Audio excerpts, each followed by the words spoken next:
মিত্র ভারতের প্রশংসা করে ইসরায়েলের পররাষ্ট্রমন্ত্রী গিডিয়ন স্যার বলেছেন, দুই দেশের সম্পর্ক এখন আগের যে কোনো সময়ের চেয়ে অনেক শক্তিশালী এবং ভারত আমাদের পাশে ছিল।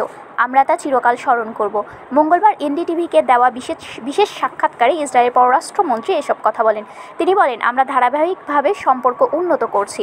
ভারতের বন্ধুত্বের জন্য আমরা কৃতজ্ঞ। ভারত ও ইসরায়েল শিগগিরই প্রতিরক্ষা সহযোগিতা বিষয়ে একটি সমঝোতা স্মারক স্বাক্ষর করবে। প্রতিরক্ষা, কৃষি ও অর্থনৈতিক ক্ষেত্রেও আমরা এগিয়ে যাচ্ছি। আমাদের দ্বিপাক্ষিক সম্পর্ক আরও শক্তিশালী করার আগ্রহ রয়েছে। 2023 সালের 7 অক্টোবর হামাসের হামলার পর ভারতের দ্রুত নিন্দা জানানোর ঘটনায় নয়াদিল্লির প্রতি কৃতজ্ঞতা প্রকাশ করে স্যার বলেন, আমরা কখনো ভুলব না, প্রধানমন্ত্রী নরেন্দ্র মোদী ছিলেন সেই ভয়াবহ দিনের প্রথম বিশ্ব নেতা যিনি প্রধানমন্ত্রী নেতানিয়াহুকে ফোন করেছিলেন। ভারত আমাদের পাশে ছিল, তা আমরা চিরকাল স্মরণ করব। ইসরায়েল ফিলিস্তিন সংকটের দ্বিরাষ্ট্রভিত্তিক সমাধানের বিষয়ে স্যার বলেন, বর্তমান পরিস্থিতিতে এমন একটি ফিলিস্তিনি রাষ্ট্র গঠন করা সম্ভব নয় যা আমাদের নিরাপত্তার জন্য হুমকি হতে পারে। তিনি বলেন, আমরা অতীতের ভুল থেকে শিখেছি এবং সেই ভুল আর করব না। ট্রাম্পের শান্তি পরিকল্পনায় এখন একমাত্র বাস্তবসম্মত পথ। স্যার বলেন, ইসরায়েলের লক্ষ্য হলো হামাসের সামরিক ক্ষমতা ধ্বংস ও গাজার শাসন ব্যবস্থা পরিবর্তন করা। হামাস প্রকাশ্যে প্রতিপক্ষের লোকজনকে হত্যা করেছে। জনগণের মাঝে ভীতি ছড়ানোর লক্ষ্যে হামাস এটি করছে।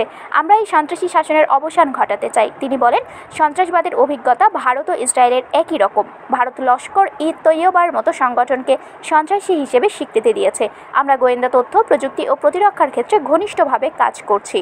সন্ত্রাসবাদ মোকাবিলায় ইসরায়েলের অভিজ্ঞতা সবচেয়ে বেশি এবং আমরা তা ভারতের সঙ্গে ভাগাভাগি করার জন্য প্রস্তুত।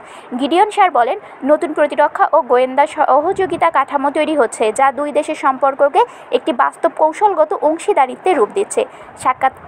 সাক্ষাৎকারের শেষ দিকে তিনি বলেন, প্রধানমন্ত্রী মোদী ও নেতানিয়াহুদের মধ্যে সম্পর্ক অত্যন্ত উন্মুক্ত ও কৌশলী। আমি আশা করি তারা শিগগিরই সাক্ষাৎ করবেন। ভারত ভবিষ্যতের প্রতীক ও ইসরায়েল আঞ্চলিক শক্তি। আমরা ঐক্যবদ্ধভাবে বড় কিছু করতে পারব। আগামী বছর ভারতের আয়োজিত কৃত্রিম বুদ্ধিমত্তা সম্মেলনে ইসরায়েল উচ্চ পর্যায়ের প্রতিনিধি দল পাঠাবে বলেও জানিয়েছেন দেশটির এই মন্ত্রী।